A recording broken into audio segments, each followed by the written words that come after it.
শ্রমণাদি শোনো, তুমি তুমি রেগুলার এই বাড়িতে আসবে। দাদা ভাই থাকুক বা না থাকুক, ডাকুক বা না ডাকুক, তুমি মুনিয়ার জন্য আসবে, আমাদের জন্য আসবে। তুমি আসবে তো?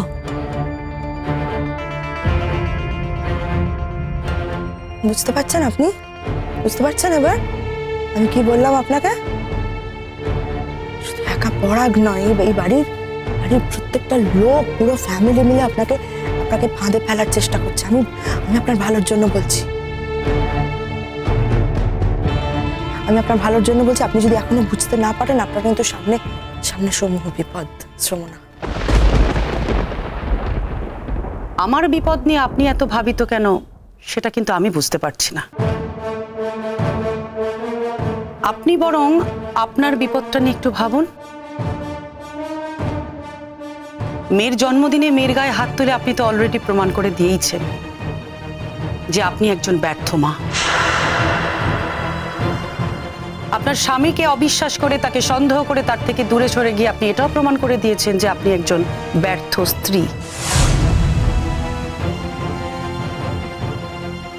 আর এখানে উপস্থিত আমাদের সকলের সঙ্গে খারাপ ব্যবহার করে আপনি এটাও প্রমাণ করে দিয়েছেন যে আপনি একজন ব্যর্থ মানুষ।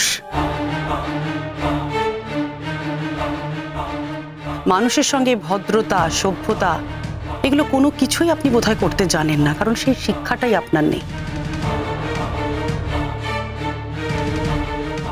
আপনি বরং নিজেকে একটু শিক্ষিত করে তোলার চেষ্টা করুন।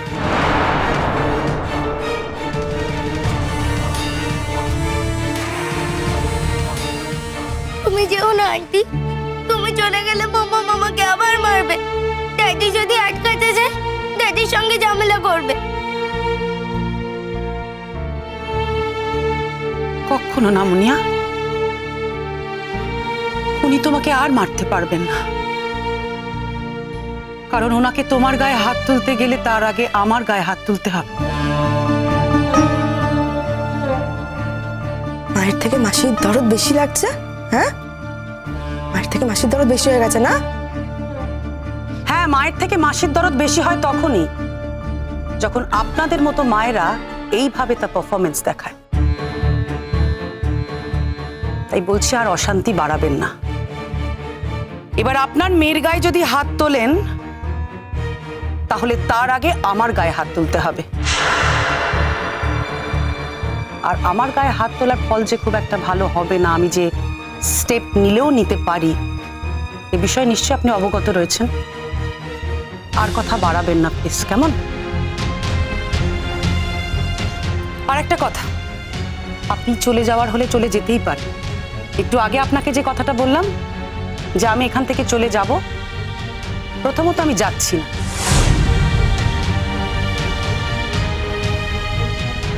আর দ্বিতীয়ত স্যার, কাল থেকে আমি আপনার অফিসে জয়েন করছি।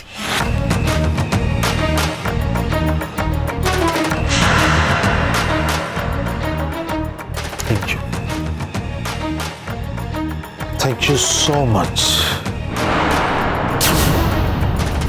মেয়েকে দেখো, মেয়েকে দেখো। স্পষ্ট করে স্পষ্ট কথাগুলো তো আমরা কোনোদিন বলতে পারিনি, অশান্তির ভয়।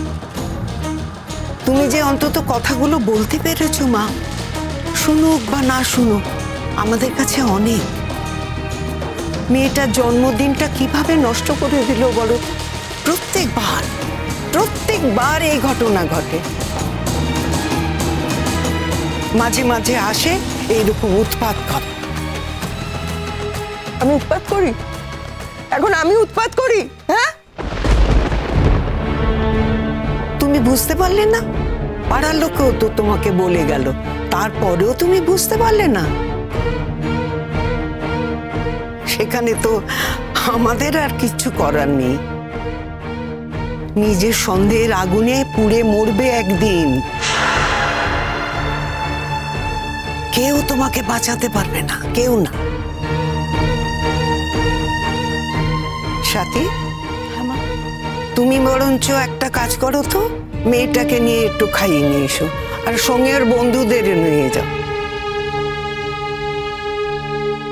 শ্রমণা, তুমিও যাও মা, ও আজ তোমার সাথেই খাবে। মুনি আমার সঙ্গে খাবে, আমি মুনিয়াকে খাইয়ে দেবো। প্লিজ মাম্মা আমাকে ছেড়ে দাও, আমি যাব না তোমার সাথে। না, হাত ছাড়লে কি করে হবে? মা আজকে মুনিয়াকে খাইয়ে দেবে তো, মুনিয়াকে খাইয়ে দেবো আমি আজকে। প্লিজ মাম্মা আমাকে ছেড়ে দাও। না, ছাড়বো না। ছেড়ে দিন, ছেড়ে দিন ওকে।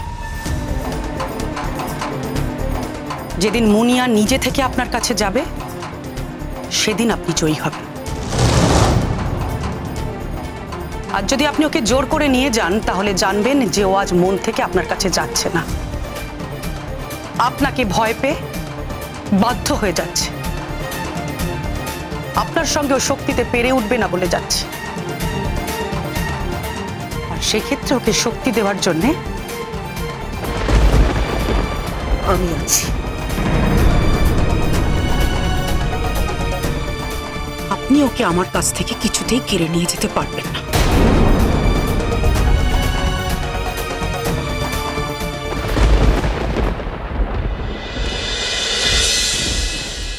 আপনার আসার কোনো প্রয়োজন ছিল না স্যার। আমি জানি আমার আসার প্রয়োজন ছিল না। ধরে নিন আমি নিজের ইচ্ছেতেই এসেছি আপনাকে ছাড়তে। হঠাৎ আমার প্রতি আপনার এই ইচ্ছের কারণ? দেখুন, আমার আপনাকে একটাই কথা বলার, সেটা হচ্ছে যে আপনি আমাকে মিসআন্ডারস্ট্যান্ড করছেন।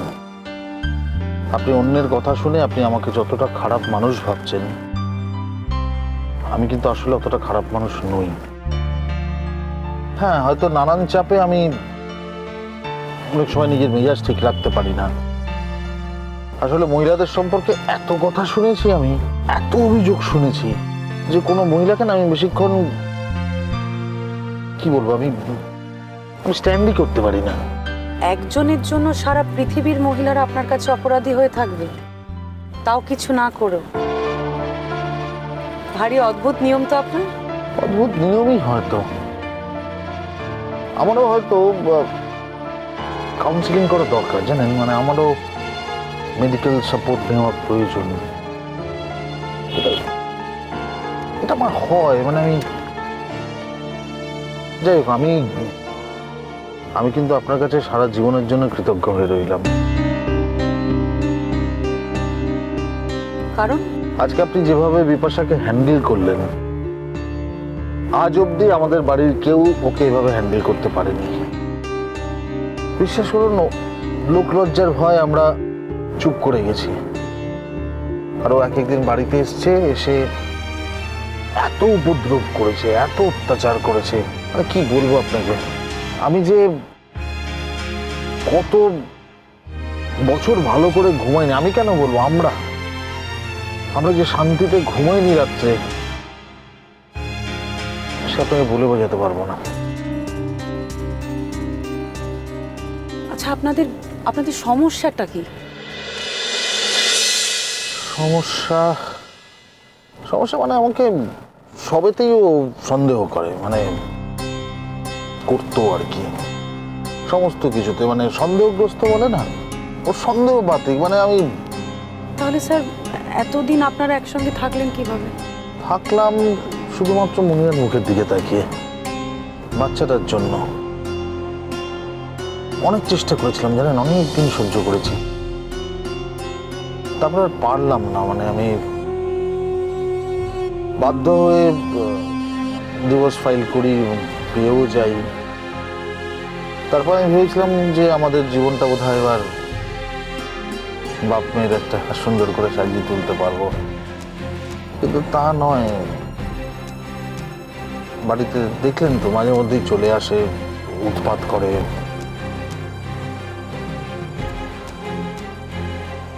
কিছুই না, মানে আর মুনিয়াকে দেখেছেন তো,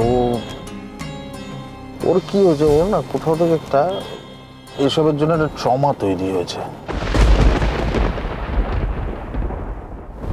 ওর তো মা নেই, মানে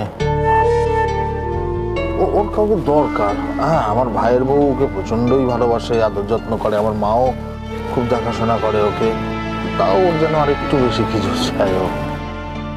ও খুব অদ্ভুত ব্যাপার। আপনার সাথে মাত্র একদিন কথা বলেই ওর কিন্তু আপনার প্রতি একটা অদ্ভুত ডিপেন্ডেন্সি তৈরি হয়েছে।